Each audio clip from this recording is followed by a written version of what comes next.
کسی عورت کے پاس قیمتی زیورات ہو اور وہ سفر کر رہی ہو تو غفلت کے ساتھ سفر نہیں کرتی، بلکہ بہت چوکنا پن کے ساتھ وہ سفر میں کھاتی بھی ہے، پیتی بھی ہے، سوتی بھی ہے، لیکن ہمیشہ اس کو فکر اپنے زیورات کی رہتی ہے کہ کوئی چور آ کر، کوئی ڈاکو آ کر، کوئی لٹیرا آ کر لوٹ نہ لے۔ یہ سمجھدار عورت ہے، اور زیورات ہیں اور کھانے میں ایسی لگی کہ زیورات کو بھول گئی، پینے میں ایسی لگی کہ زیورات بھول گئی، کوئی عورت آئی تو اس سے بات چیت کرنے میں ایسی لگی کہ اپنے زیورات بھول گئی، اور ایسی سوئی کہ اپنے زیورات سے غافل ہو گئی اور ڈاکو اور چور نے آ کر لوٹ لیا۔ اب جب کھانے پینے اور سونے سے فارغ ہوئی، اب دیکھا زیورات ہے ہی نہیں، اب رونا شروع کیا، تو اب رونے سے کیا فائدہ، وہ تو لے کے بھاگ گیا۔ زیورات تو دوبارہ بھی ہم بنا سکتے ہیں، لیکن اگر دینی زندگی اور ہمارا ایمان دنیا میں مشغول ہو کر اگر ہم نے اس کو بھلا دیا اور دنیا میں اس طرح زندگی گزاری جیسے مرنا ہی نہ ہو، اور اسی پر موت آ گئی، اب مرنے کے بعد نہ نماز کا موقع ہے، نہ روزے کا موقع ہے، نہ گناہوں پر توبہ کا موقع ہے، مرنے کے بعد جو موقع ہاتھ سے نکل گیا۔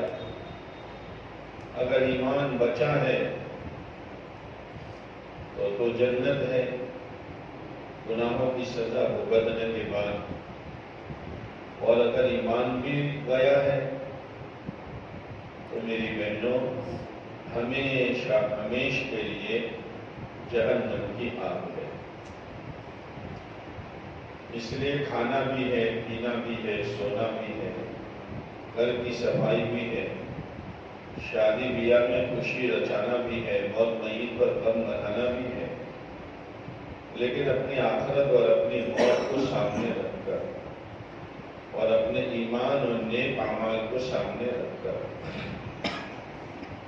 تو انشاءاللہ جیسے زیورات سے عورت کے بدن کی زینت و سنگھار ہوتا ہے، نیک اعمال اور ایمان سے اس کے دل کا سنگھار ہوتا ہے، دل نورانی بنتا ہے، دل میں چمک پیدا ہوتی ہے، اور دل ایسا صاف ستھرا ہوتا ہے جس دل کو اللہ پسند کرتا ہے۔ اس لیے کہ جنت میں جانے کے لیے دل کو صاف ستھرا رکھنا ضروری ہے۔ کیوں؟ قیامت کے دن تو دوسری چیزیں کام نہیں آئے گی، روپیہ پیسہ، بینک بیلنس، چیزیں سامان۔ اسی لیے قرآن یہ کہتا ہے یوم لا ينفع مال ولا بنون الا من اتى الله بقلب سلیم۔ قیامت کا وہ دن جس دن اولاد کام نہیں آئے گی، مال کام نہیں آئے گا، ہاں جس نے اپنے دل کو گناہوں سے صاف ستھرا رکھا ہوگا۔ اس لیے کہ جنت پاک ہے، ناپاک عورت وہ جنت میں داخل نہیں ہو سکتی، اور گناہوں سے ہماری آنکھیں، ہمارے کان، ہماری زبان، ہمارا دماغ، ہمارے ہاتھ پیر ناپاک اور گندے ہو جاتے ہیں۔ آپ کو تو تجربہ ہے، آپ کے کسی بیٹے کو، کسی بیٹی کو آپ نے نہلا دھلا کر پاؤڈر وغیرہ لگا کر کھیلنے کے لیے بھیجا، تو آپ نصیحت کرتے ہیں بیٹا کپڑے گندے مت کرنا۔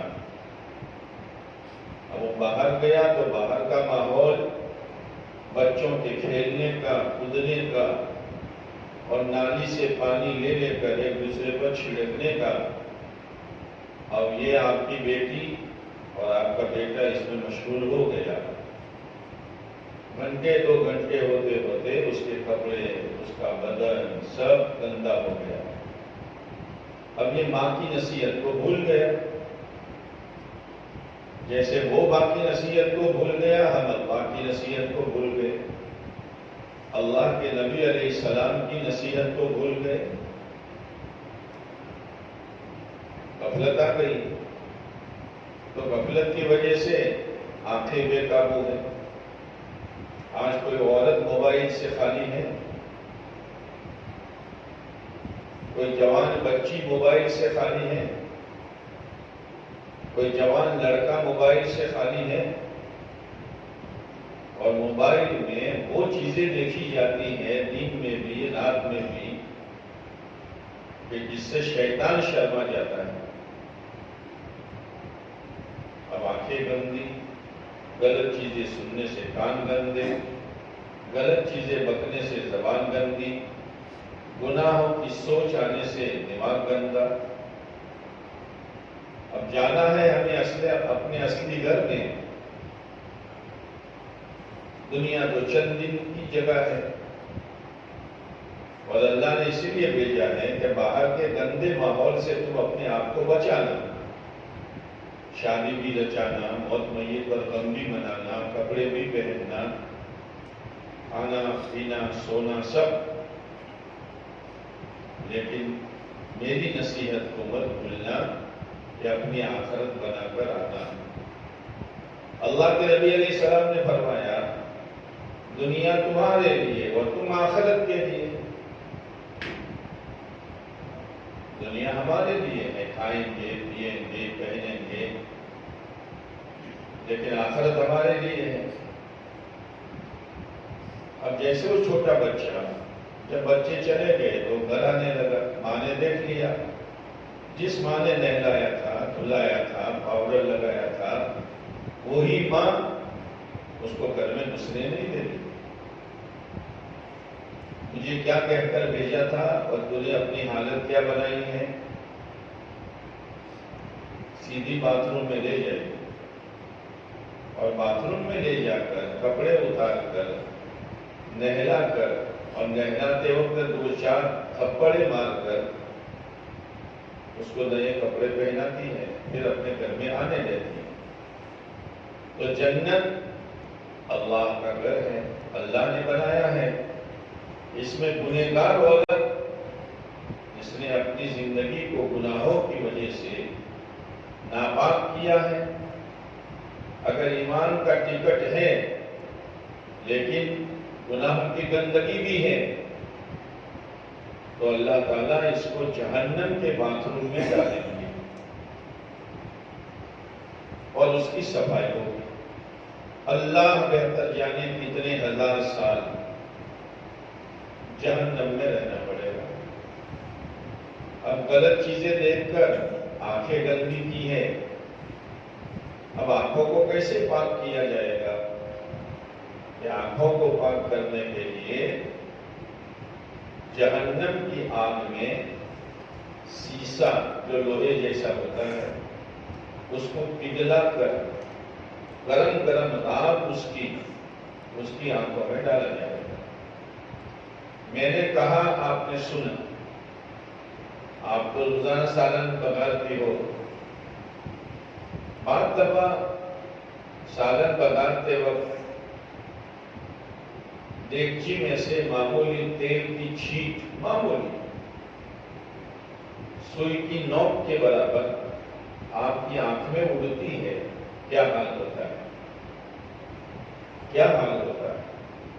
یا کبھی اپنی پلک آنکھ کا بال آنکھ میں چلا جاتا ہے ٹوٹ کر، کیا حال ہوتا ہے؟ تو جب اس کی آنکھ میں جہنم میں گرم کی ہوئی سیسا پگھلا کر اس رات کو گرم گرم ڈالا جائے گا تو کیا حال ہوگا؟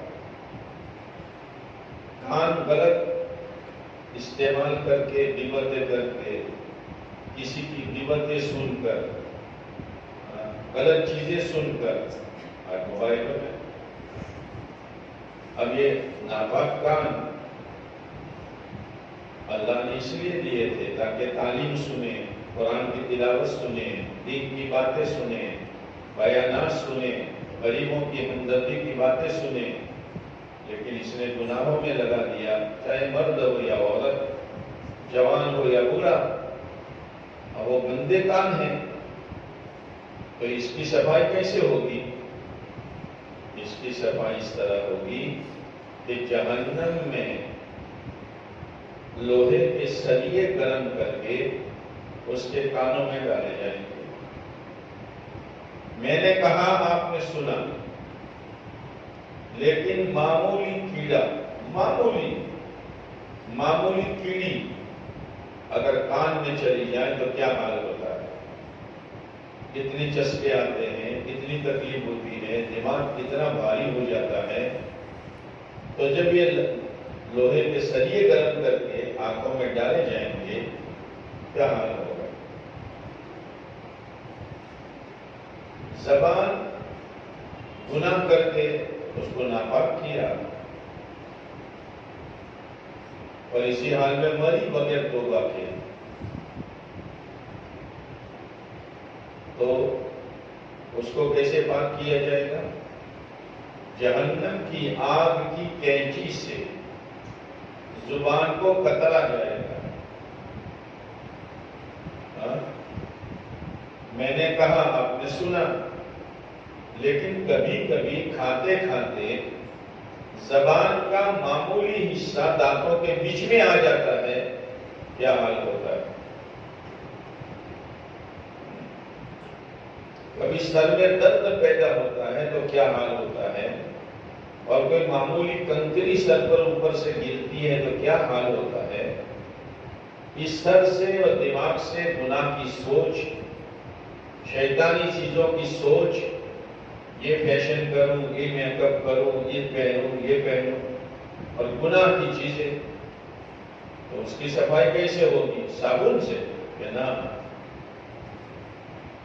فرشتے سر پر ڈنڈے ماریں گے اور پھر اوپر سے گرم پانی ڈالا جائے گا۔ یہ ہے، پھر اس کے بعد پتہ نہیں کتنے ہزار سال کے بعد اس کو جہنم سے نکال کر جنت میں پہنچایا جائے گا۔ لیکن دنیا میں بھوک لگتی ہے، جنت میں تو بھوک لگے گی نہیں، جنت میں پیاس لگے گی نہیں، جنت میں اونگ اور نیند آئے گی نہیں، جنت میں تھکن بدن پر لگے گی نہیں۔ پھر تم سوچ رہی ہوگی کہ جنت کی نعمتیں پھر بھوک کے بغیر کیسے کھانا، پیاس کے بغیر کیسے پینا؟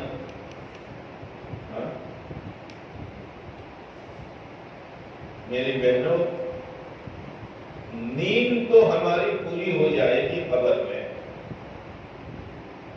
اس لیے کہ نیند جو ہوتی ہے وہ تھکن کی وجہ سے ہوتی ہے۔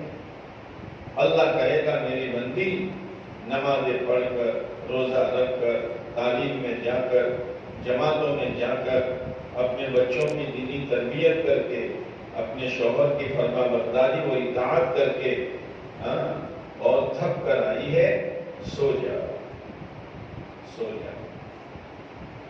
اب حشر میں اٹھے گی، اس کے بعد نیند نہیں ہے، اس لیے کہ نیند تھکن کی وجہ سے ہوتی ہے اور جنت میں تھکن ہے ہی نہیں۔ بعد کھاؤ پیو اور اللہ کا درشن و زیارت کرو۔ پھر یہ کھانا پینا بھوک کی وجہ سے نہیں اور پیاس کی وجہ سے نہیں، اس لیے کہ بھوک ایک تکلیف کی چیز ہے اور پیاس ایک پریشانی کی چیز ہے۔ جنت وہ ہے جس میں کوئی تکلیف نہیں۔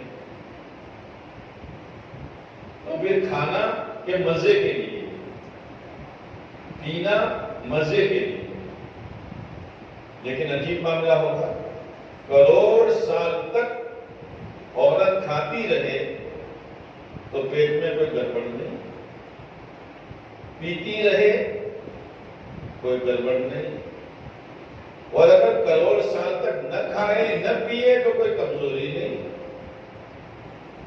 یہ جنت ہے۔ یہ جنت ہے. کھانے کی مختلف چیزیں ہوگی، مختلف نہیں بلکہ وہ ہوگی جو جنتی عورت چاہے گی.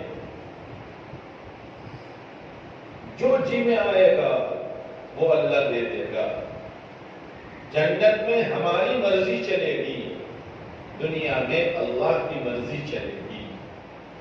دنیا میں اللہ کی مرضی پر جیون گزارو اور مرنے کے بعد اللہ، بلکہ موت پر ہی کہا جائے گا وَلَكُمْ فِيهَا مَا تَشْتَهِي أَنفُسُكُمْ وَلَكُمْ فِيهَا مَا تَدْعُونَ.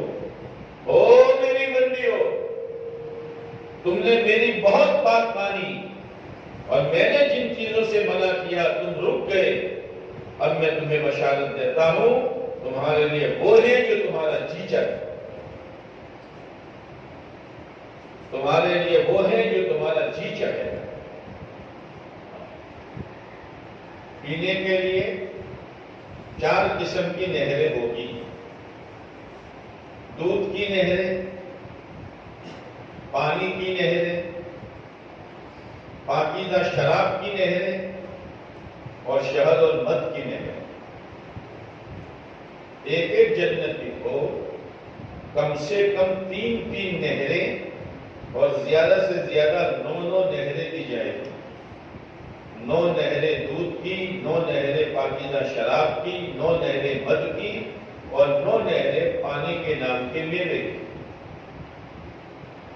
دودھ کھٹا نہیں ہوگا، پھٹے گا نہیں، اس لیے کہ یہ دودھ بکری اور جانور کے تھنوں سے نکلا ہوا نہیں ہوگا، اللہ کی قدرت سے بنا ہوا ہوگا. مد کو مکھیوں نے نہیں بنایا ہوگا. ہاں، کوئی چیز ان میں سے بگڑے گی نہیں. پیو، جتنا چاہے پیو. رہنے کے لیے ایسے مکانات، ایک ایک سونے کی، ایک ایک چاندی کی، 12 مشک و عنبر کا، زمین زعفران کی اور اس کے کنکر سچے موتیوں کے. ہاں، اس کی تیاری کرو. کپڑے ایسے، جب جنت میں عورت کو داخل کیا جائے گا تو گرین کلر کا، ہرے کلر کا ریشم کا جوڑا پہنایا جائے گا اور اتنا نیچا ہوگا، 3 میل پھیلا ہوا ہوگا اور بورے پیچھے سے اس کے کپڑے کو اٹھا کر چلے گی اور اس کے سر کے بال سر سے لے کر ایڑی تک لٹک رہے ہوں گے. اور اللہ اس کو اتنا روپ دے گا، حور سے 70,000 گنا زیادہ روپ جنتی عورت کو دیا جائے گا.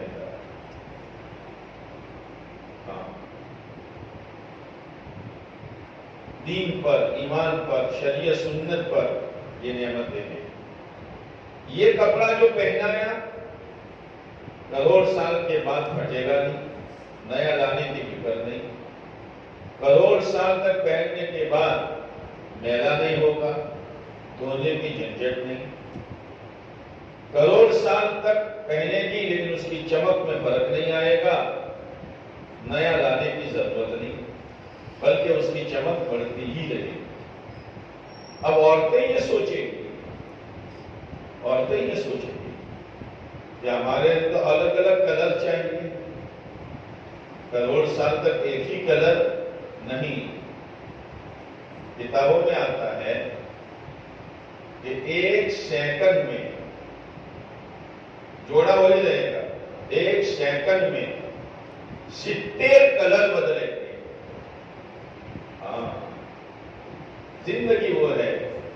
اسی لیے آپ علیہ السلام نے اپنے صحابہ سے فرمایا اللہم لا عیش الا عیش الاخرہ، اللہم لا عیش الا عیش الاخرہ. او میرے صحابہ، دنیا میں تکلیف آوے، پریشانی آوے، روزی میں تنگی آوے، گھبرانا مت. اصل زندگی تو آخرت کی زندگی ہے. اسی لیے حضرت خدیجہ رضی اللہ تعالیٰ عنہ بڑی مالدار عورت تھی. مال بہت تھا، فیشنوں پر، کپڑوں پر، مکانوں کے بنانے پر، ٹائلسوں پر برباد نہیں کیا. اپنی آخرت بنائی، اور جب انتقال کا وقت آیا تو پیور والے کپڑے میں آیا، میلے کپڑے میں آیا، لیکن اللہ ان سے اتنا راضی ہوا کہ جبرائیل امین کو بھیجا اور کہا آپ علیہ السلام سے، اے اللہ کے نبی علیہ السلام، خدیجہ کو اللہ سلام کہتا ہے، خدیجہ کو اللہ سلام کہتا ہے۔ جب حضرت خدیجہ دنیا سے جانے لگی تو آپ علیہ السلام نے فرمایا، خدیجہ جا رہی ہو جنت میں، اللہ نے تمہارے لیے محل بنایا ہے، تمہاری سوکن کو میرا سلام کہنا۔ سوکن کس کو کہتے ہیں؟ ایک شوہر دوسری شادی کرے تو یہ دو عورتیں آپس میں سوکنیں ہوتی ہے۔ تو حضرت خدیجہ رضی اللہ تعالیٰ عنہ نے عرض کیا، اے اللہ کے نبی علیہ السلام، آپ نے تو میری حیاتی میں دوسری شادی کی نہیں ہے، تو میری سوکن کون؟ آپ نے فرمایا فرعون کی بیوی آسیہ، اللہ اس کا نکاح جنت میں میرے ساتھ کرے گا۔ آسیہ کون ہے؟ رحمت اللہ تعالی علیہا، فرعون کی بیوی، مخمل پر چلنے والی، چاروں طرف خدمت کے لیے باندھ دیا، اور نوکر اور خادم، پتہ نہیں کتنا سونا، کتنی چاندی، کتنے ہیرے، اشاروں پر کام ہوتے تھے۔ لیکن آسیہ نے سوچا، کپڑے ہیں تو کتنے دن، زیورات ہیں تو کتنے دن، کھانا پینا ہے تو کتنے دن، مخمل پر چلنا کتنے دن، موت آئے گی، سارا کھیل ختم ہو جائے گا۔ اگر میں نے اپنی آخرت نہ بنائی اور موسیٰ علیہ السلام پر ایمان نہ لائی تو میری آخرت گر جائے۔ موسیٰ علیہ السلام پر ایمان لائی، پھر ان کو پتا چلا، فرعون نے کہا، آسیہ تو مجھے رب نہیں مانتی؟ اس لیے کہ فرعون اپنے آپ کو رب اور خدا کہتا ہے۔ آسیہ نے کہا، نہیں، میرا رب تو وہ ہے جو موسیٰ علیہ السلام کا رب ہے۔ آسیہ، یہ قیمتی جوڑے اتر جائیں گے، یہ زیورات چھین لیے جائیں گے، مخمل ہٹا دیا جائے گا اور محل سے دھکا دے دیا جائے گا، ذرا سوچ سمجھ کر فیصلہ کر۔ ہاں، جب دل میں آخرت اتر جاتی ہے، جب دل میں اپنی قبر ہوتی ہے اور موت سامنے ہوتی ہے، آج تو ہم نے موت کو ہی بلا دیا ہے، لیکن بلاؤ نہ بلاؤ، موت تو آنے والی ہے۔ ابھی شب برات گزری ہے، آئندہ شب برات تک جن جن مردوں عورتوں کو پکڑنا ہے اور ان کو موت دینی ہے، ان تمام کا لسٹ ملک الموت کے حوالے کر دیا گیا ہے۔ بس اگر اس میں میرا نام ہے تو میرا مرنا ضروری ہے، اور اگر آپ کا نام ہے تو آپ کا مرنا ضروری ہے۔ مجھے اور آپ کو کوئی موت سے نہیں بچا سکتا ہے۔ فرعون نے سمجھایا، آسیہ سمجھی نہیں، جب تک سمجھ نہیں آئی تھی، مخمل کے نشے میں، زیورات کے نشے میں، اچھی پوشاک و لباس کے نشے میں نے اپنے اللہ کو بھلا دیا تھا، جیسے آج ہماری بہنوں نے اللہ کو بھلا دیا۔ کیا کپڑا پہن رہی ہو، کیسا پہن رہی ہو، کیا یہ چست اور ٹائٹ کپڑا ہماری ایمان والی بہن کا لباس ہے؟ یہ باریک کپڑا ایمان والی بہن کا لباس ہے؟ یہ باریک اوڑھنی جس سے بال نظر آتے ہیں، یہ ایمان والی بہن کی اوڑھنی ہے؟ اور یہ ادھورا کپڑا آستی کے کہاں تک؟ ہماری بچی نکلے یا ہماری بہن نکلے تو پتہ نہیں چلتا ایمان والی ہے یا بے ایمان ہے، مرنے کے بعد پتہ چلے گا، مرنے کے بعد پتہ چلے گا۔ واپس آ جاؤ، توبہ کر لو۔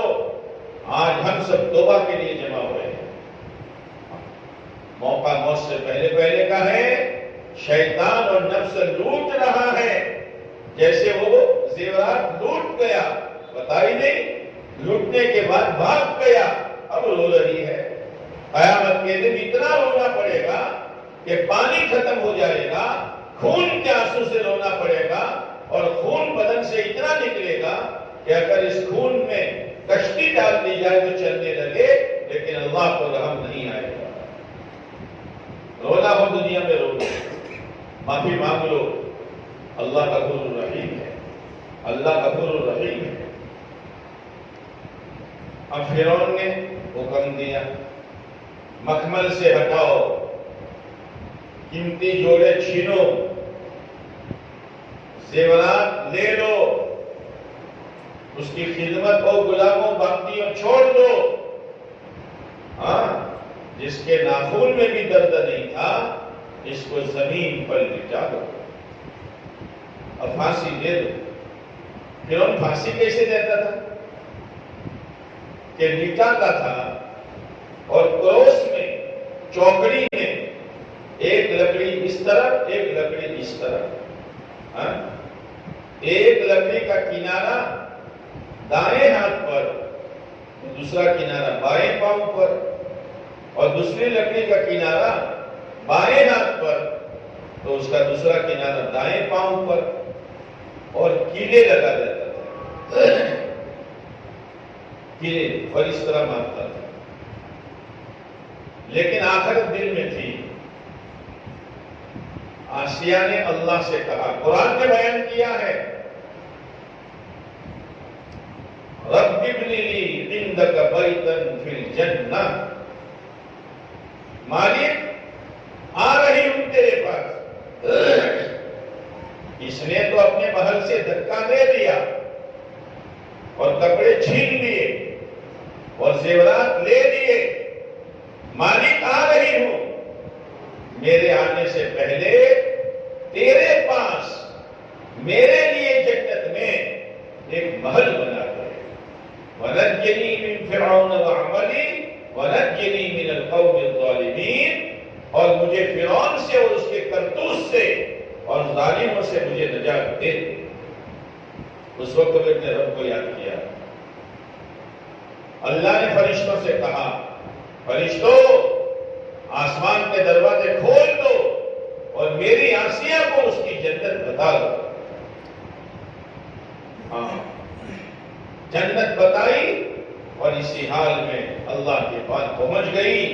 یہ مثال بیان کی ہے، وَاضْرِبْ لَهُمْ وَضَرَبَ لَنَا، ہم نے تمہارے لیے مثال بیان کی ہے فرعون کی بیوی کی، اور تو عبرت پکڑو، سبق پکڑو۔ تم اگر دین پر آؤ گی، اسلامی لباس پر آؤ گی، پردہ میں آؤ گی، نمازوں پر، روزے پر، تہجد پر، اشراق پر، چاشت پر، اوابین پر آؤ گی، تمہیں کوئی پھانسی نہیں چڑھائے گا۔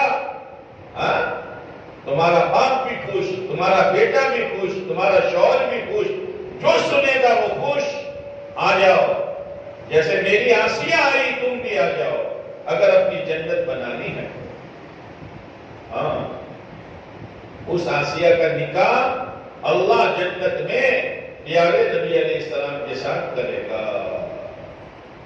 اور اگر تمہیں نشہ ہے، میرے شوہر کا بنگلہ ہے، میرے شوہر کا بہت بڑا کارخانہ ہے، بہت بڑی فیکٹری ہے، بہت بڑی آوک ہے، سن لو، ان چھلکوں کی تو ہمارے یہاں کوئی حیثیت نہیں ہے۔ نبی کی عورت نے نبی کی بات نہیں مانی اور اپنی منمانی پر زندگی گزاری، چاہے نوح علیہ السلام کی بیوی ہو یا لوط علیہ السلام کی، ہم ان دونوں کو اٹھا کر جہنم میں ہم نے ڈال دیا۔ تمہاری کیا حیثیت ہے؟ دو نمونے پیش کیے، دو نمونے پیش کیے ہیں۔ اب تمہاری مرضی کی بات ہے، جھٹ سے نمونے پر چلو۔ جیسے لوط علیہ السلام نے اپنی بیوی کو سمجھایا، نوح علیہ السلام نے اپنی بیوی کو سمجھایا، آج تمہیں کس کس طرح سے سمجھایا جاتا ہے؟ کتنے بیانات سنائے گئے، کتنے پروگرام کیے گئے، کتنے جوڑ کیے گئے، لیکن اگر تم دس سے مس نہیں ہو رہی ہو، جیسے نوح علیہ السلام اور لوط علیہ السلام کی بیوی دس سے مس نہیں ہوئی، تو نتیجہ وہی ہے، یاد رکھنا، نتیجہ وہی ہے۔ میری بہنوں، دین کو سامنے رکھو، دین کو، دین ہمارا سرمایہ ہے، ایمان ہماری پونجی ہے۔ ہاں، کمائی کا موقع اللہ نے دیا ہے، اور پھر ہر سال اللہ رمضان المبارک کو لا رہا ہے۔ سیزن کا مہینہ آپ نے اپنے شوہروں کو، اپنے بیٹوں کو دیکھا ہوگا کہ صبح ٹفن لے کے جاتے ہیں دوپہر کے کھانے کا، شام کو واپس آتے ہیں تو بھرا ہوا ٹفن واپس لاتے ہیں۔ آپ پوچھتی ہو کھانا نہیں کھایا، کہ گاہک کتنے تھے کہ موقع ہی نہیں ملا، اور یہی 2 مہینے کی سیزن سنبھال لے کے بھی کھانا ہی کھانا ہے۔ ہاں، رمضان المبارک کا مہینہ سیزن کا مہینہ ہے۔ ایک فرض پڑھو گی 70 فرضوں کا ثواب، نفل پڑھو گی فرض کا ثواب۔ ہاں، اللہ نے یہ رمضان کیوں دیا؟ وہ میری بندیوں، نفس و شیطان کی بات مانتے مانتے اور دنیا کے پیچھے بھاگتے بھاگتے تم میری رحمت سے دور ہو گئی ہو۔ آؤ، میں تمہیں ایسا مہینہ دیتا ہوں جس میں شیطان کو تو میں دریا میں ڈالوں گا اور روزوں کی وجہ سے نفس کو کمزور کر دوں گا۔ آؤ، تاکہ تمہاری زندگی میں میرا ڈر پیدا ہو۔ ہاں، آج اللہ کا ڈر نہیں ہے۔ بہت سی عورتیں رمضان میں روزہ نہیں رکھتی، بہت سی عورتیں نمازیں نہیں پڑھتی۔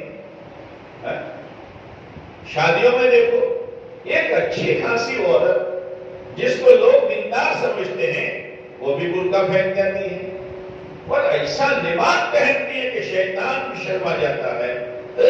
یہ کیا ہے؟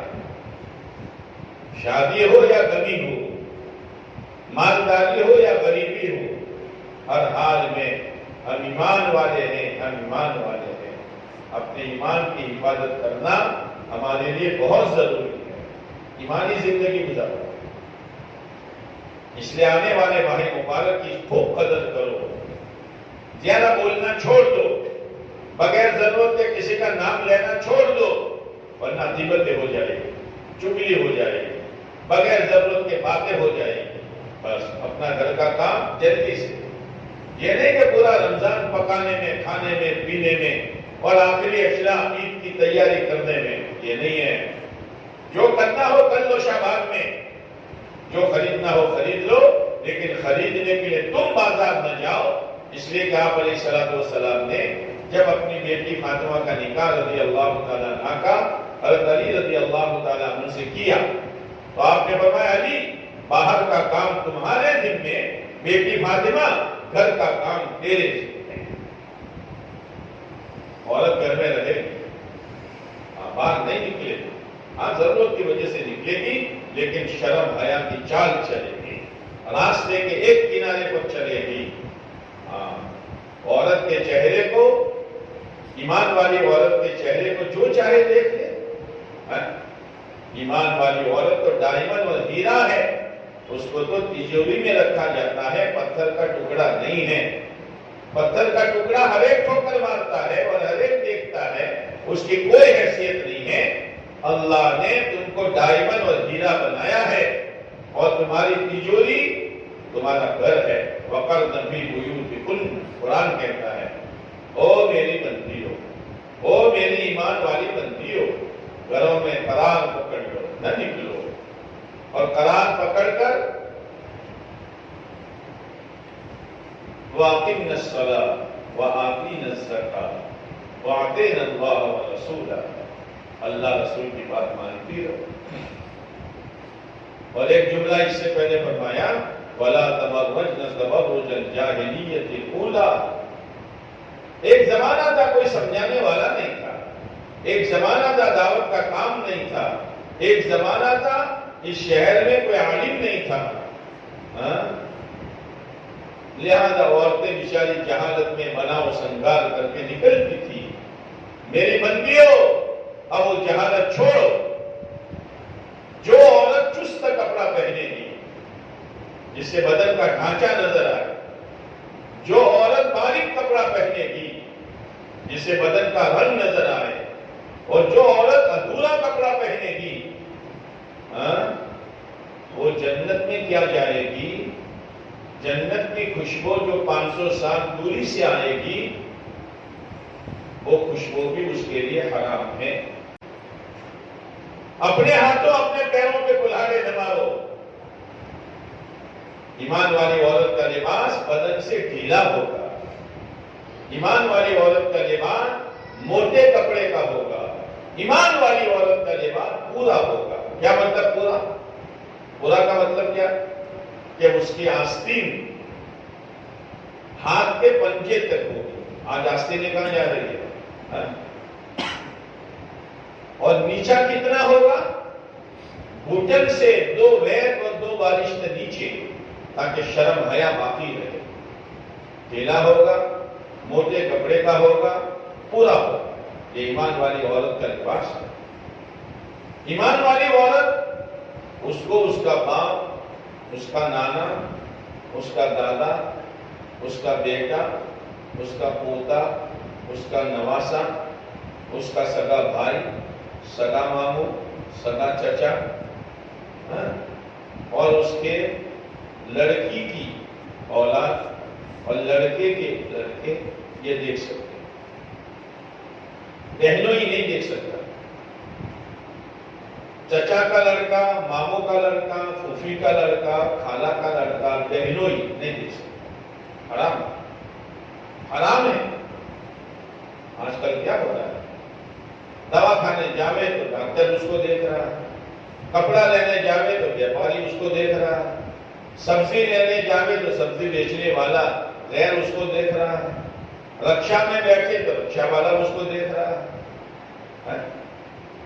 اپنے آپ کو اتنا گیلا ہے۔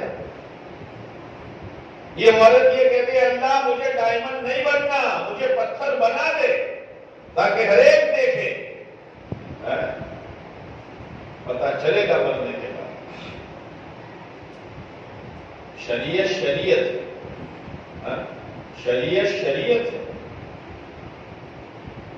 کوئی عورت مر گئی، پتہ نہیں چھوٹا ادے-پور میں عورتیں مرتی ہے کہ نہیں مرتی، مرتی ہے۔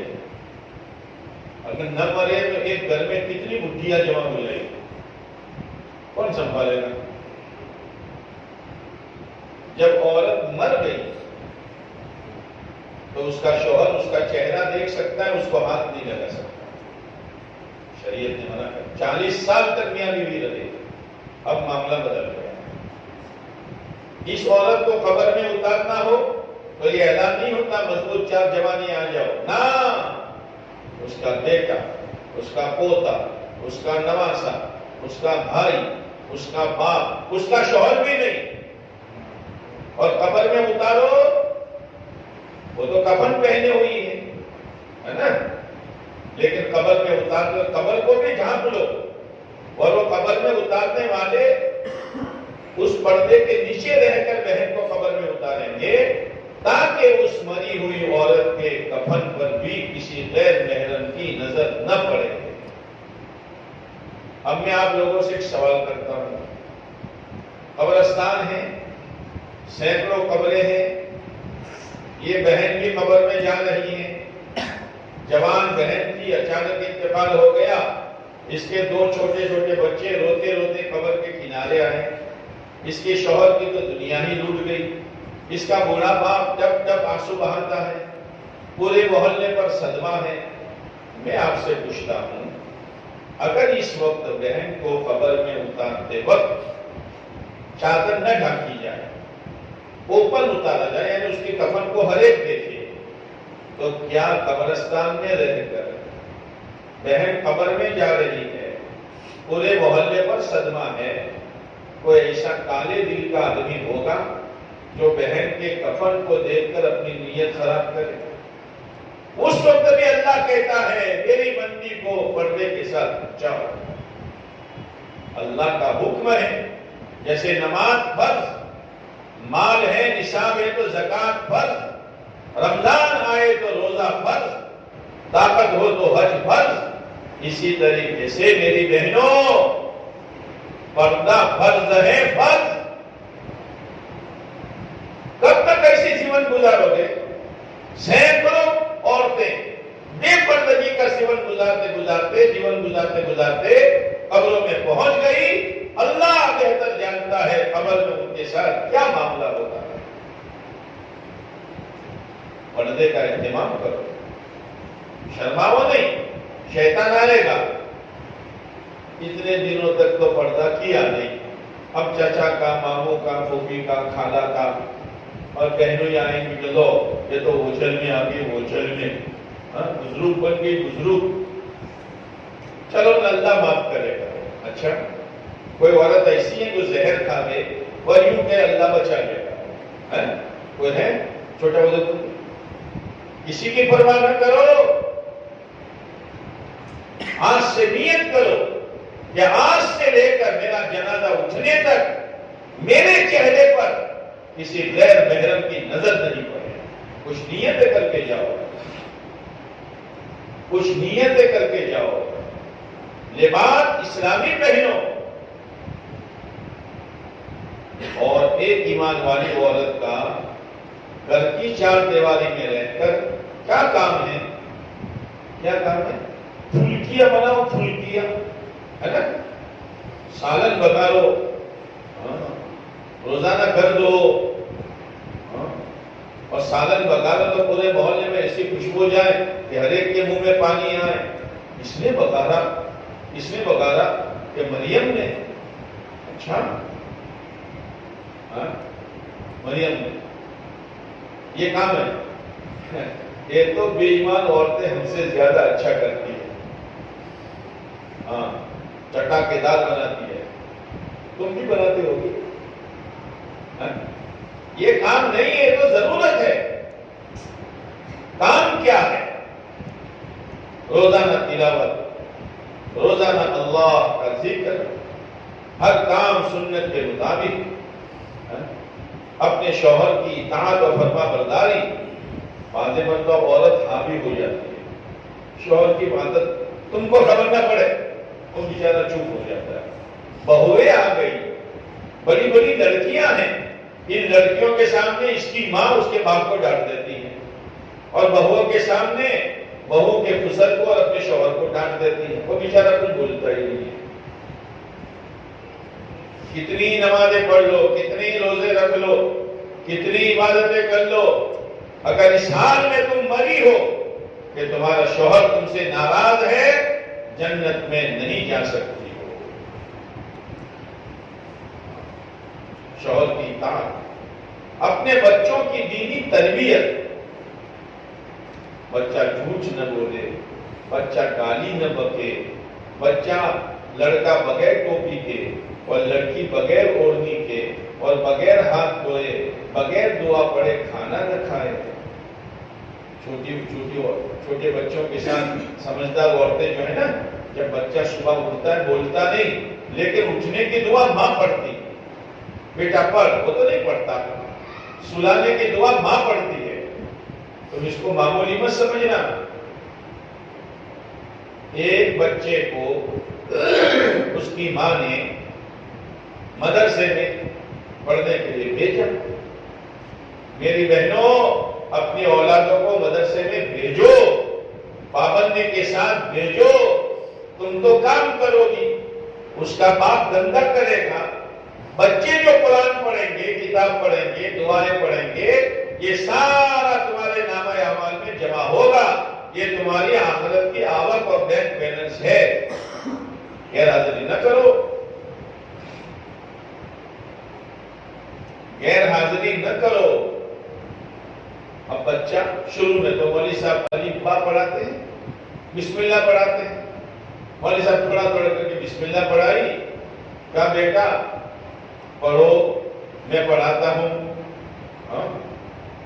تو اس نے تو سورہ فاتحہ پڑھ دی، 4-5 سال کا بچہ۔ سورہ فاتحہ کے بعد قرآن شروع کیا تو 5 پارے سنا دی۔ یا اللہ، یہ تو الف با پڑھنے آیا 5 پارے۔ تحقیق کی تو پتہ چلا اس کی ماں 5 پاروں کی حافظ تھی۔ یہ بچے کو دودھ پلاتی، بچے کو جھولے میں جھلاتی، قرآن پڑھتی رہتی، تو اس کی ماں کا پڑھا ہوا قرآن اللہ نے اس کے سینے میں اتار دیا۔ معمولی بات سمجھ، بچوں کی دینی تربیت کسی پر پرائے کی چیز گھر میں لے کر نہ آوے، کسی سے لڑائی جھگڑا کر کے نہ آوے۔ اگر بچہ روتا ہوا آیا، امی امی ہمارے پڑوس میں جو لڑکا اس نے مجھے مارا، تو تم ہو، ہے نا، تم ہو۔ ہاں، جا کر ایسی لڑائی اور ایسی گالیاں، تیری ایسی میری ایسی، شیطان کہ چلو بھائی بھاگو چھوٹا بزرگ سے بھاگو، ہماری ضرورت نہیں ہے، اب میری ایجنٹ آ گئی ہے، میری ایجنٹ۔ نہیں، بچے کو سمجھاؤ بیٹا کل اپنے ان کے گھر نہیں جانے کا، لڑائی نہ کرو، پڑوسن سے لڑائی نہ کرو، پڑوسن کے بڑے حقوق ہے۔ ہاں، ایک عورت کے بارے میں اللہ کے نبی علیہ السلام سے پوچھا گیا، یہ اللہ کے نبی علیہ السلام، ایک عورت صوامہ بھی ہے، قوامہ بھی ہے، روزے بھی نفلیں بہت رکھتی ہے اور رات کو تہجد بھی پڑھتی ہے، لیکن پڑوسن کو ستاتی ہے۔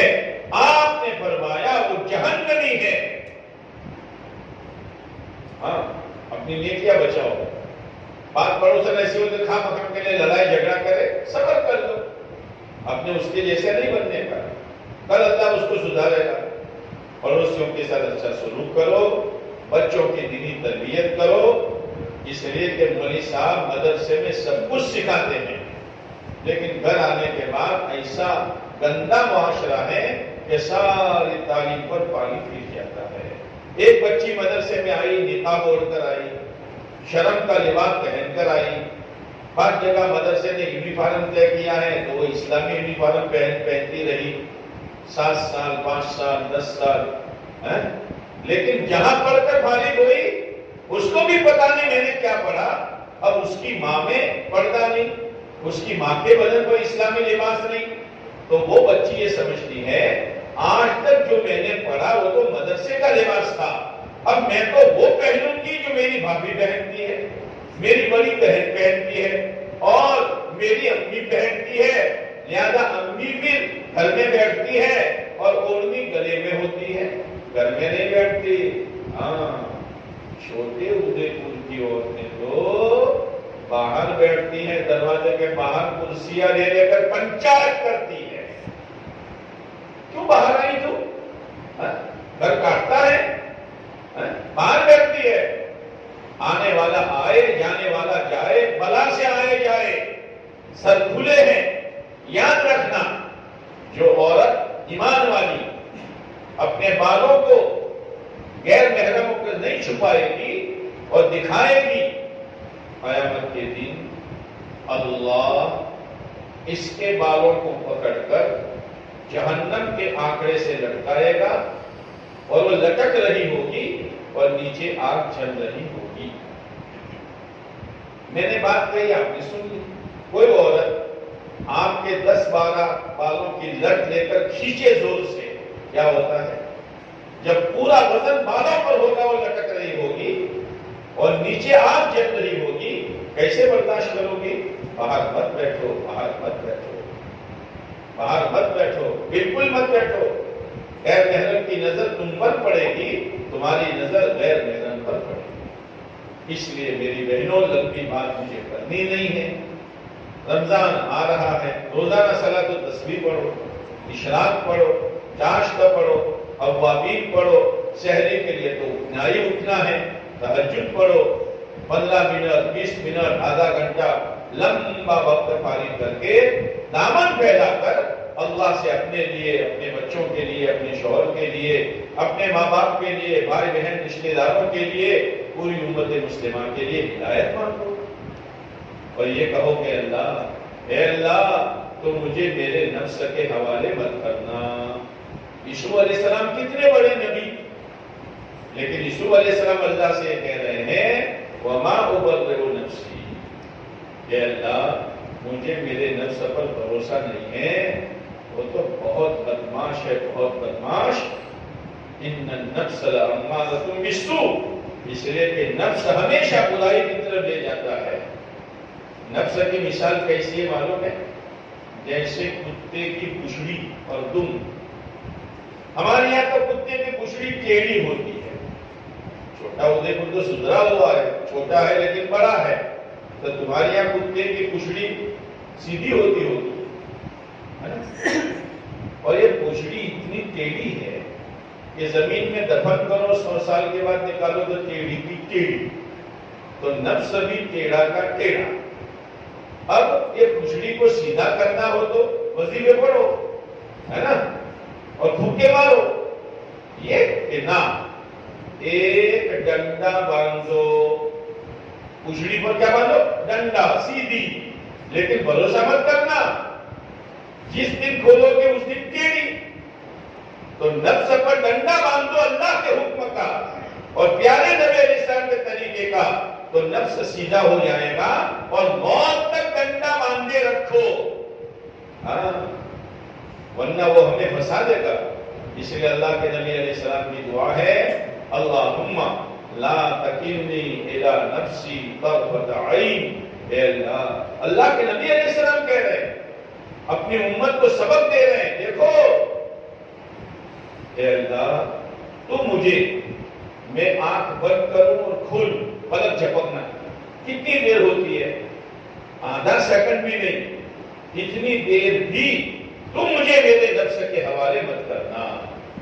اور اگر میں نفس کے حوالے ہو گئی تو میری ساری خوبیاں، نیکی کا جذبہ، نماز کا جذبہ، شریعت سنت پر چلنے کا جذبہ، شرم حیا کی زندگی گزارنے کا جذبہ، پردے میں رہنے کا جذبہ، جنت آباد کرنے کا جذبہ، جہنم سے بچنے کا جذبہ، بچوں کی دینی تربیت کا جذبہ، گھروں میں تعلیم زندہ کرنے کا جذبہ، ہفتہ واری تعلیم میں جانے کا جذبہ، تو چھین لے گا. اے اللہ مت چھیننا. وَلَا تَنْزِعْ مِنِّي صَالِحَ مَا آتَيْتَنِي. اے اللہ وہ نیکی کا کام مجھ سے مت چھیننا جو تو نے مجھے توفیق دی ہے. اتنا خطرناک مسئلہ ہے. دو دشمن ہیں، شیطان اور نفس. کیسے بچو گے؟ کہ شیطان سے بچنا تو بہت آسان، سنتوں پر آ جاؤ تو شیطان سے بچنا ہو جائے گا. یہ تو بہت کچا ہے، اس لیے کہ چور کے پاؤں کچی.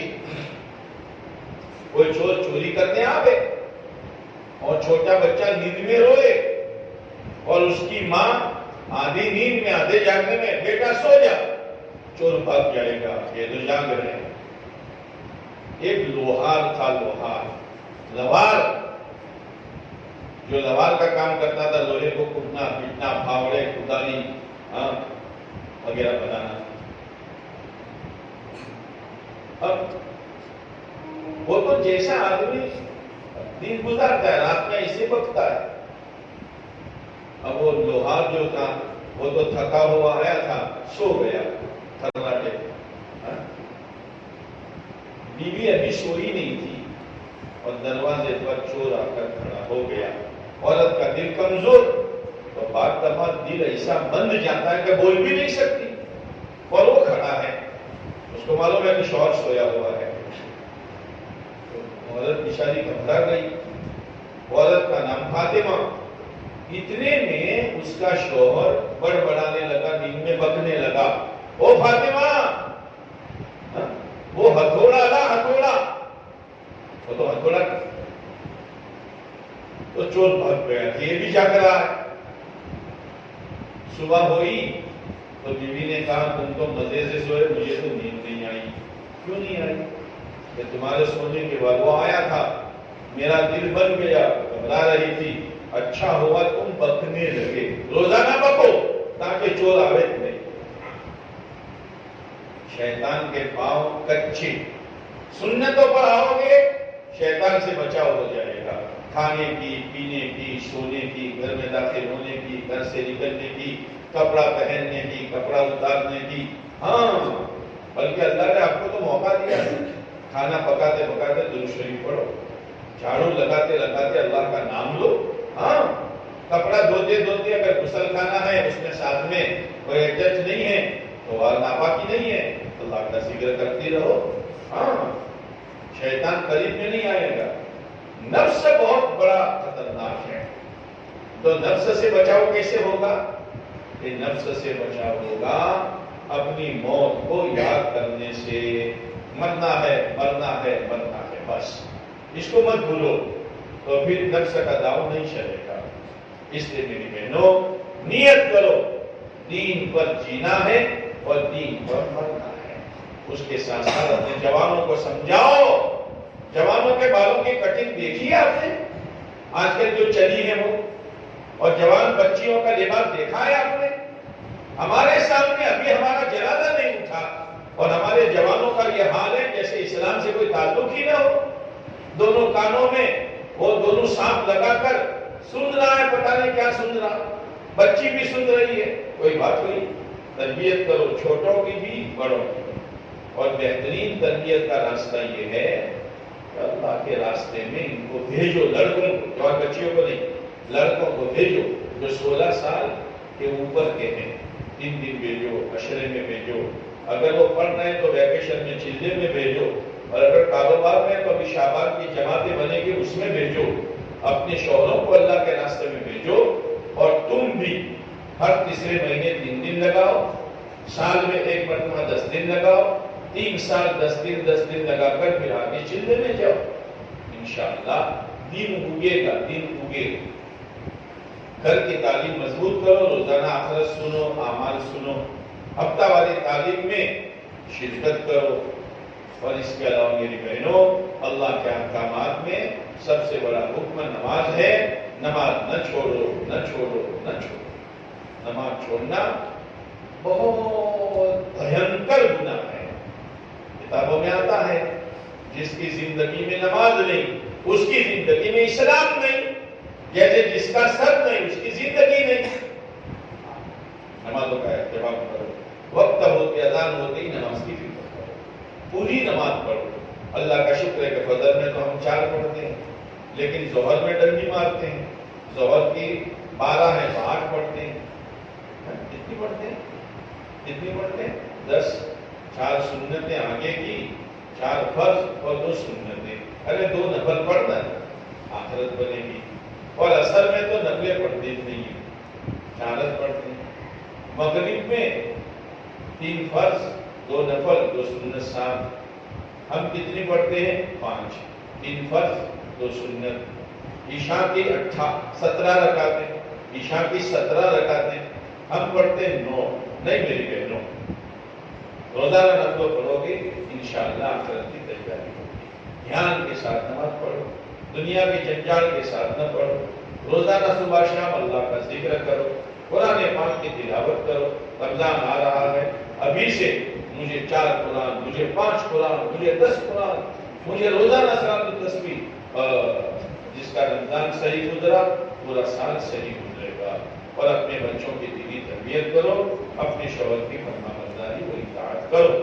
اللہ تعالیٰ ان باتوں پر ہم سب کو عمل کرنے کی توفیق نصیب فرما دے۔ درود شریف پڑھو۔ اللہم صلی علی سیدنا مولانا محمد وعلی آل سیدنا مولانا محمد وبارک وسلم۔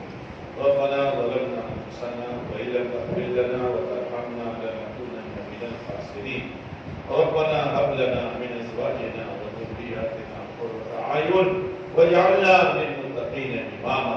اے اللہ ہمیں اپنا نیک بندہ اور اتنی کی بندیوں کو اپنی نیک بندیاں بتا دے، تیرے احکامات پر چلنا آسان فرما دے، آخرت بنانے کا ذوق اور شوق نصیب فرما دے، ہر چھوٹے بڑے گناہ سے ہماری حفاظت فرما دے، اچانک کی موت سے، ایکسیڈنٹ کی موت سے، گناہ کی موت سے، دنیا بٹورتے بٹورتے اور بکواس کرتے کرتے مرنے سے، دوا کھانے کی موت سے، ہماری گھر کی عورتوں کی، ہمارے بچوں اور بچیوں کی، ہماری بہوؤں اور ہمارے بیٹوں کی، ہمارے دامادوں اور ہماری بیٹیوں کی، اور ہمارے بھائی بہنوں کی، پوری امت مسلمہ کی پوری حفاظت فرما۔ مولا جب موت کا وقت آئے زبان پر کلمہ شہادت جاری فرما، سکرات آسان فرما، قبر کا سوال کے جواب آسان فرما، قبر کو جنت کا باغ بنا دے، حشر میں اپنے عرش کا ٹھنڈا سایہ نصیب فرما دے، نام اعمال دانے ہاتھ پہ نصیب فرما، پل صراط کا راستہ آسان فرما، پیارے نبی علیہ السلام کے نور والے ہاتھوں سے جام کوثر پلا دے، اور جہنم کے عذابات سے کلی طور پر بچا کر جنت الفردوس نصیب فرما دے۔ اے اللہ امت میں جو بیمار ہیں شفا نصیب فرما، جن کے بچے بچیوں کے رشتے نہیں ہوئے ان کو نیک صالح رشتے نصیب فرما، اور اے اللہ جو بے اولاد ہیں ان کو نیک صالح اولاد نصیب فرما، جس کی جو جائز حاجت کو پورا فرما، ہمارے اس پروگرام کو قبول فرما، خیر کے وجود میں آنے کا ذریعہ فرما، آخرت کا فکر پیدا ہونے کا ذریعہ فرما۔ اے اللہ اس شہر کے صحیح العقیدہ مسلمانوں پر اپنی خصوصی عمومی رحمتوں کا نزول فرما، گھروں کی تعلیم کو زندہ فرما، دعوت کی محنت میں لگنے کی توفیق نصیب فرما۔ اے اللہ جن تیرے بندوں بندیوں نے دعا کے لیے کہا لکھا متوقع رہے، ان کے مقاصد خیر میں کامیابی نصیب فرما، جائز حاجتوں کو پورا فرما، ہمارے اس کہنے سننے کو قبول فرما، عمل کی توفیق نصیب فرما۔ ہماری طرف سے پوری امت مسلمہ کی طرف سے ہمارے آقا حضرت محمد صلی اللہ علیہ وسلم کو، آپ کے اہل بیت کو، آپ کے تمام صحابہ صحابیات رضوان اللہ تعالی علیہ اجمعین کو اپنی شاید جزائے خیر نصیب فرما، ہمارے مرحومین کی مغفرت فرما، ان کو قبر کے عذاب سے نجات نصیب فرما، ان کی قبروں کو جنت کا باغ بنا دے، منتہائی نظر تک کشادہ فرما دے۔ اے میرے مولا جن تیرے بندوں بندیوں نے دعا کے لیے کہا لکھا متوقع رہے، یا جن کا ہم پر حق ہے یا جنہوں نے کسی وقت ہم پر احسان کیا ہے، ان کی جائز حاجتوں کو پورا فرما۔ پیارے نبی علیہ السلام نے جو خیر مانگی ہمیں اور پوری امت کو نصیب فرما، جن شرور سے پناہ چاہی ہماری اور پوری امت کی اپنے کرم سے حفاظت فرما۔ ربنا تقبل منا انك انت السميع العليم وتب علينا انك انت التواب الرحيم صلى الله تعالى على خير خلقه محمد وعلى اله واصحابه اجمعين آمين يا رب العالمين برحمتك يا